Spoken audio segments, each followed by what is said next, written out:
Okay.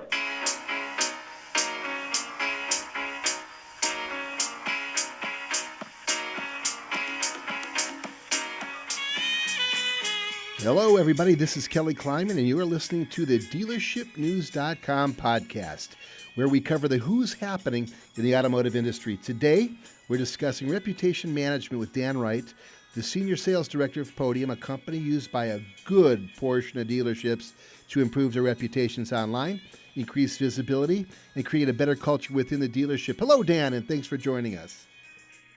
Hey, Kelly. Thanks for having me. Excited to be with you today. Always a pleasure. Dan, explain to us a little bit about your background, how you ended up with Podium, and have you always loved the auto industry, or did it just so happen that Podium focused on automotive, and there you were? Yeah. So I, 4 years ago, got into what we call the tech scene, worked for a survey company for a while. It was about 1,000-person company, a little too big, so I thought I would go find a little startup at the time of just 10 people working above a bike shop, and started there, and they kind of assigned me to a territory and said, hey, why don't you try working with some auto dealers and helping them with their reviews and reputation. And at the time didn't know a whole lot about that.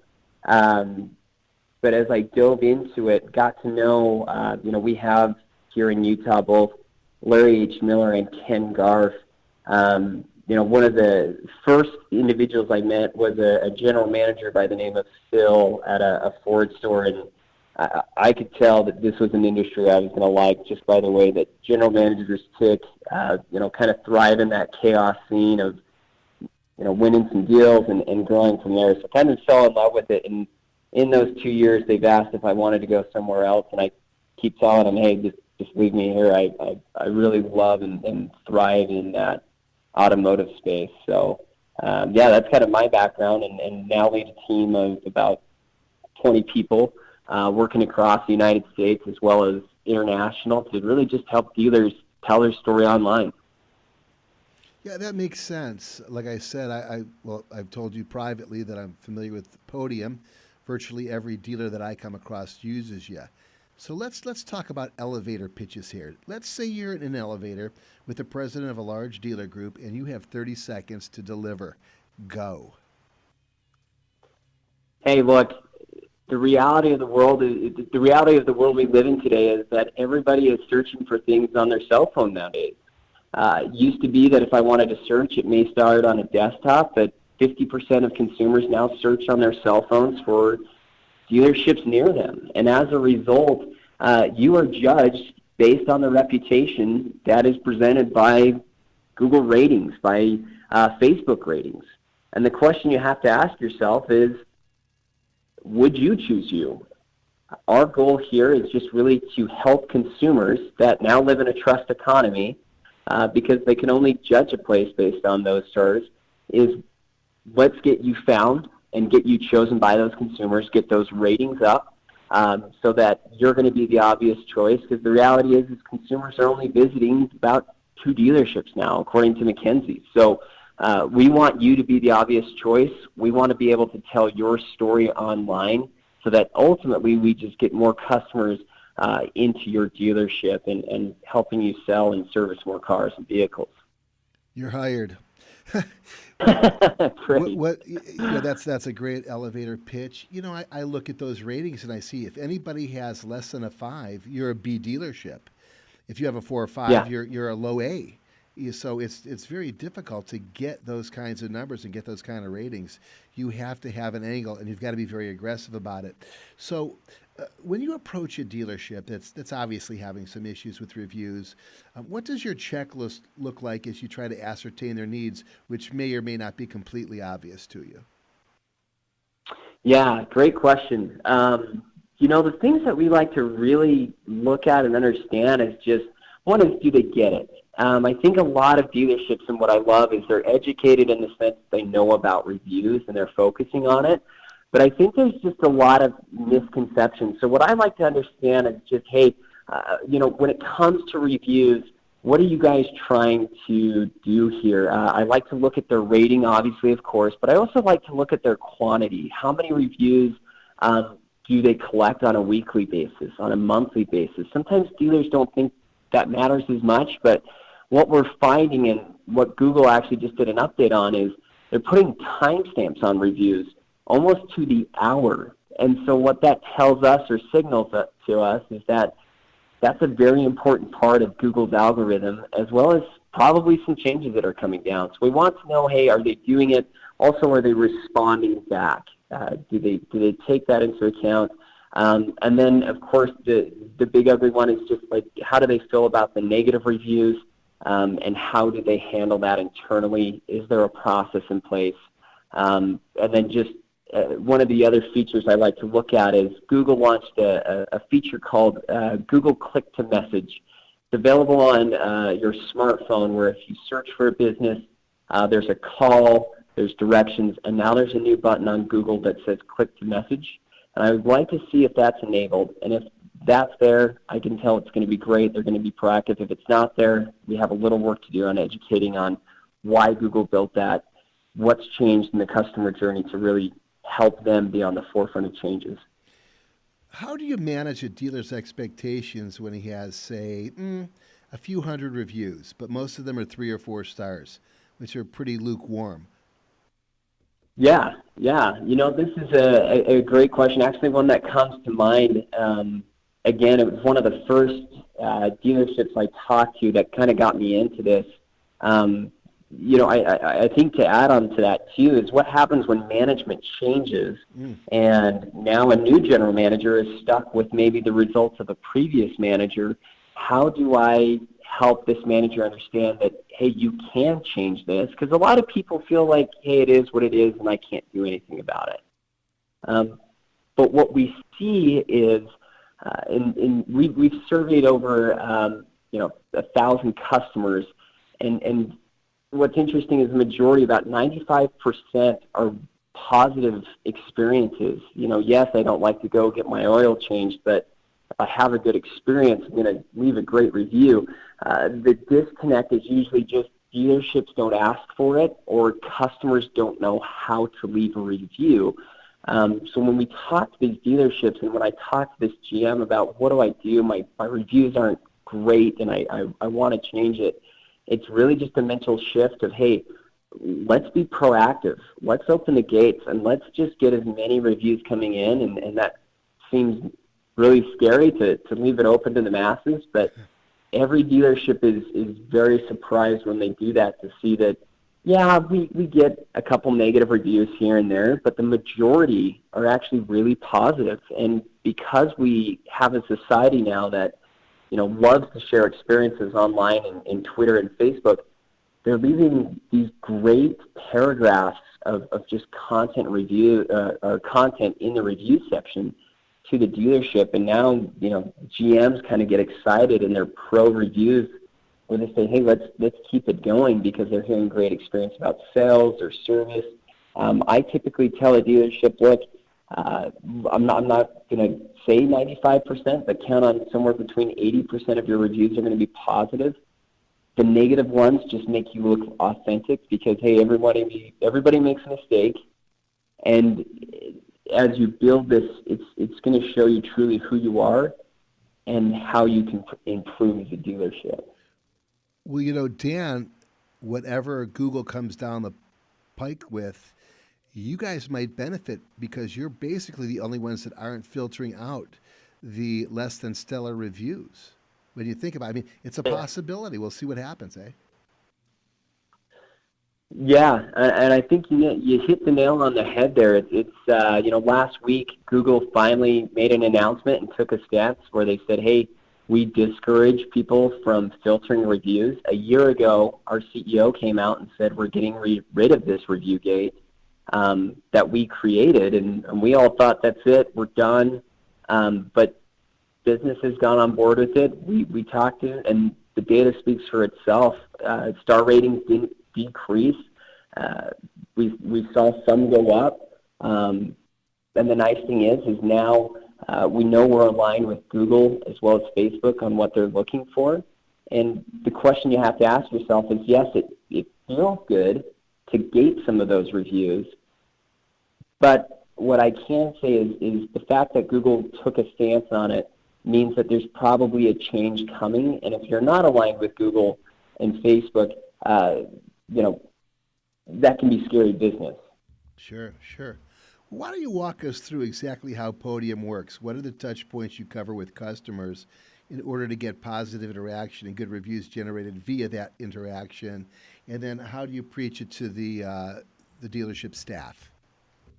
Yeah, great question. The biggest thing that we found, the main part of frustration with dealerships is just, man, I just never get happy customers leaving my reviews, and the reason being is because within 24 to 48 hours, we just don't remember our experiences, or the details seem fuzzy. So we wanted a product that was going to be as quick as possible to deliver a message. So text obviously was the answer to that, is let's send out a text. And then we needed the text to be as simple as possible for somebody to complete. It had to guide the customer where they needed to go to leave the review, and it had to be the easiest way to log in for them. If not, we knew they were going to drop off. I mean, you think the reality is companies like Amazon with their one-click shop have kind of ruined that for us. Even everything we do now is 2 steps or less, or 3 steps or less. So the way that we talk to dealerships is just saying, look,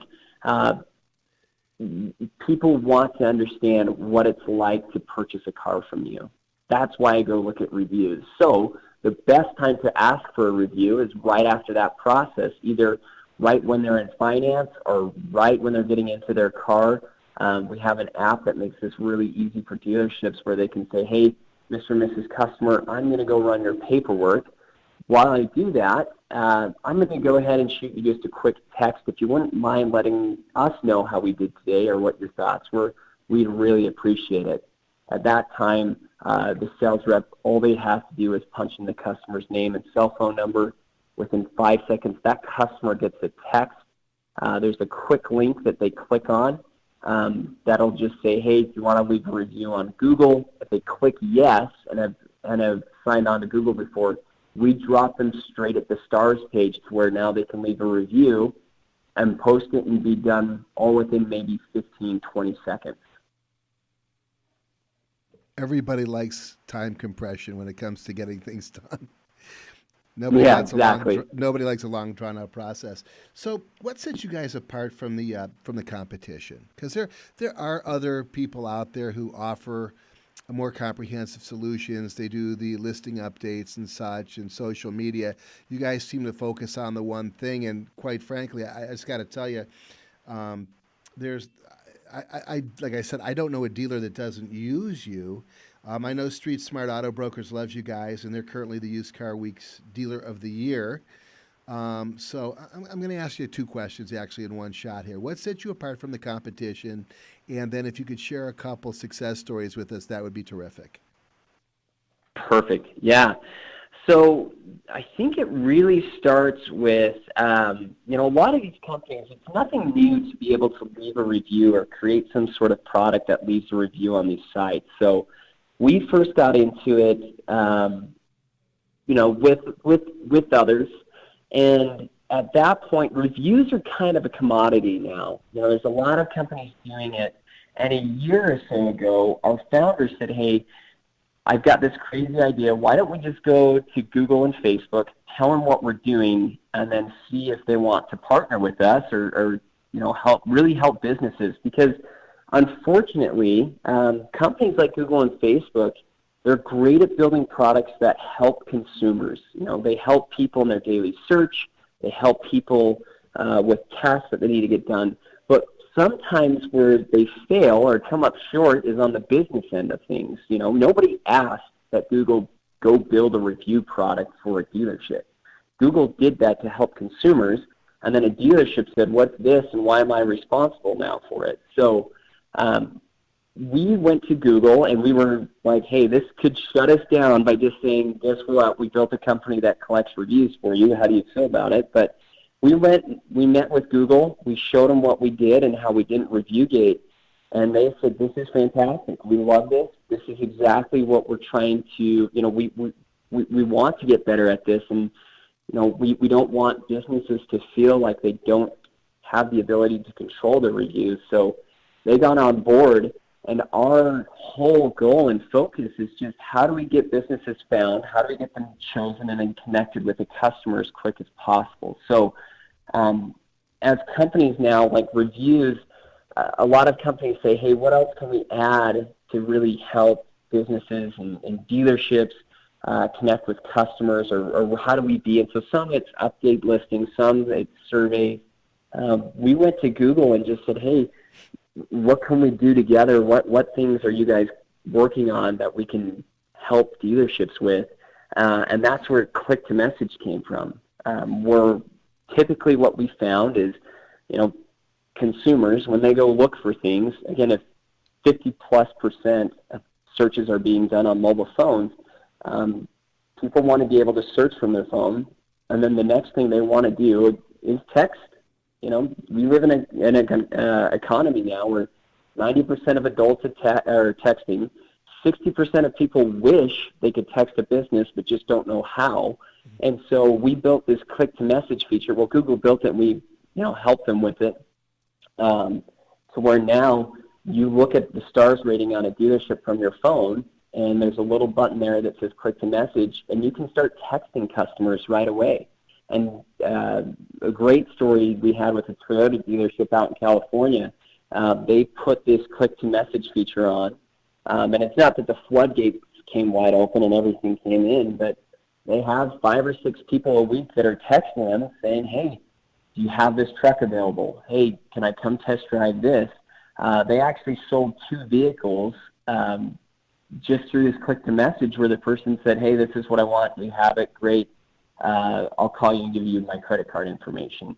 And it's really just making a convenient experience for the customer and getting them connected to dealerships in the fastest way possible. And again, what we're betting on is the fact that mobile is going to become a dominant player, and making it just as quick and as easy as possible for customers to come to your dealership, to engage with your dealership. Because quite frankly, there are some people who don't even go to dealerships' websites. They want to just call or text straight from the Google listing. And so that's what we're betting on, doubling down on. And again, with that Toyota store having great results. The other one that I mentioned before, and really why I fell in love with Podium is, text message was nothing new. There's nothing crazy about the text message. But it's the fact that we have, 5 engineers, and their whole goal is just, is this simple enough for a customer to complete a review? And we used to have a review gate. We used to do surveys. We got rid of all of that because what we found is people would either fill out the surveys, or people would do the review gate, and then they wouldn't leave the reviews. So going back to this experience with this Ford dealer, again, Phil, the first GM I met who I fell in love with, he came to us and said, hey, I'm at a 3.2. I have 400 reviews for this dealership, and this is going to take years. He's only collecting 10 reviews at a time. So we said, okay, let's help you. We got trained the staff, and within 3 months, he was at 800 reviews with a 4.1 star rating. And completely changed the way that people see him online, as well as the way his team took pride in that, and the fact that, hey, we are better than what we see online. And it really was just getting more people to leave feedback through there. And that's what gets me excited, is selling a product that works. It works fast. There's no guessing behind it. And then just helping dealerships and customers connect in an easy way. Yeah, that all makes sense. A lot of this is just sort of not necessarily making a better mousetrap as it is improving the current mousetrap. And I always look at emerging technology as something that's going to incrementally increase sales, not necessarily open the floodgates, as you referred to earlier. What does Podium have in R&D for the coming months that we can get dealers really excited about? Yeah, great question. So we're working on some really cool stuff. One of which that I can tell you about is we going back to my website experience. What we are coming to find out is, again, we're taking all these conversations that happen at the dealership level, and we're asking ourselves, hey, where do they start? What are the conversations like? And how do we just simplify this so that, again, if 67% of customers want to text businesses, why isn't that happening? And so one of the products we're rolling out in beta slowly is this text message website widget. Now, a lot of people, to your point, it's like, oh, this is nothing new. This is out there. But what they don't understand is, improving the mousetrap idea, there's a better way to do this for customers so that when they land on your website, again, I don't want to create leads for a dealership. That sounds really weird, but it's super frustrating for the customer. They get on your page, they have to do this live chat experience, which usually doesn't go well because if they ever leave the web page, the conversation's gone. So what we're, again, betting on with the fact of this mobile search increasing is customers land on their page, you're able to text from multiple spots on your website, not just one area, but multiple areas, where they can just engage in a text message conversation and then get straight to the dealership. And we've done this with a few customers already, and the results speak for themselves, where conversations are up, their phone calls are going down, and the quality of the conversations are just leaps and bounds better than what they had before with these live chat providers. And the great part is we're consolidating all these conversations into one area. So people are seeing the complete customer journey of, oh, here's where they found the reviews, here's where they chatted in, and then now they've left a review for us, and they have that entire conversation in place to be able to train and teach individuals on it. So again, it should be rolling out here to the masses in the next couple of months, but it's just exciting to see, dealerships make this change and then customers be like, yes, thank you, and start chatting into those new conversation areas. It sounds exciting. Last question as we roll out of here. What kind of car do you drive and why? Yeah, so I recently just made the switch. I just made the switch to the Ford F-150. One is because of that EcoBoost. That is insane, and that 10-speed transmission. Love the technology. Love the everything that Ford's put into that, and just the power behind that EcoBoost. And I would be lying to you if there wasn't a sense of pride just in the fact that it does make you feel a little more proud to be an American, and just kind of the, thinking of Henry Ford assembly line, kind of that process, how that's done, it does feel a little more patriotic. I guess you could say it's cheesy as it sounds. So I am sold on Ford and that F-150. Hey, you're a front runner. Ford 150, the top-selling vehicle in America. That's Dan Wright, and he is the Senior Sales Director of Podium, a front runner in reputation management and review generation. This is Kelly Kleiman. DealershipNews.com's podcast is over for today. We'll see you soon.